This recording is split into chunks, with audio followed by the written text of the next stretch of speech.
আসসালামু আলাইকুম। এই ক্লাসে আমরা গতি অধ্যায়ের স্থিতি ও গতি এই দুটি টপিক নিয়ে আলোচনা করব।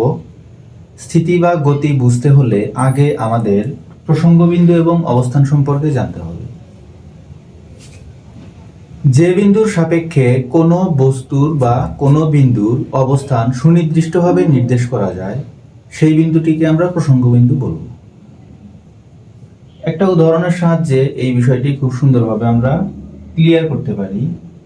ধরা যাক তোমাকে বলা হলো তোমার স্কুল 2 কিলোমিটার পূর্ব দিকে অবস্থিত, কিন্তু কোন জায়গা হতে 2 কিলোমিটার পূর্ব দিকে অবস্থিত এটি বলে দেওয়া হলো না। তাহলে কি তুমি তোমার স্কুলটি খুঁজে পাবে? অবশ্যই খুঁজে পাবে না। যদি তোমাকে বলে দেওয়া হয় তোমার স্কুলটি তোমার বাসা থেকে 2 কিলোমিটার পূর্বে অবস্থিত, তাহলে কিন্তু তুমি তোমার স্কুলটিকে খুঁজে পাবে। এবং এখানে এই যে বাসা অর্থাৎ যে বিন্দুর সাপেক্ষে স্কুলটিকে নির্দেশ করা হলো এই বিন্দুটি হলো আসলে প্রসঙ্গ বিন্দু। এখন আমরা অবস্থান সম্পর্কে একটু জেনে নেই। ধরা যাক তোমাকে বলা হলো তোমার বাসা থেকে স্কুলটি পূর্ব দিকে অবস্থিত, কিন্তু কত দূরে পূর্ব দিকে অবস্থিত সেটি বলে দেওয়া হলো না, অর্থাৎ কোনো সুনির্দিষ্ট দূরত্ব বলে দেওয়া হলো না।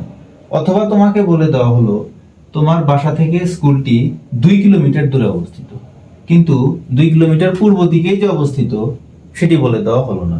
তাহলে তুমি যদি এদিকে 2 কিলোমিটার যাও তাহলে কিন্তু তোমার স্কুলটিকে খুঁজে পাবে না। যদি এদিকে 2 কিলোমিটার যাও তাহলেও তোমার স্কুলটিকে খুঁজে পাবে না। তোমার স্কুলটিকে যদি তুমি খুঁজে পেতে চাও অবশ্যই তোমাকে পূর্ব দিকেই 2 কিলোমিটার যেতে হবে। সুতরাং স্কুলটির অবস্থান সঠিকভাবে নির্দেশ করার জন্য আমাদের একটি সুনির্দিষ্ট মান অর্থাৎ সুনির্দিষ্ট দূরত্ব এবং সুনির্দিষ্ট দিক উভয়েরই প্রয়োজন। তো এই সুনির্দিষ্ট দিক এবং সুনির্দিষ্ট দূরত্ব এই দুইটির সমন্বয়েই একটি প্রসঙ্গবিন্দু থেকে একটি বিন্দুর অবস্থান নির্ণয় করা সম্ভব।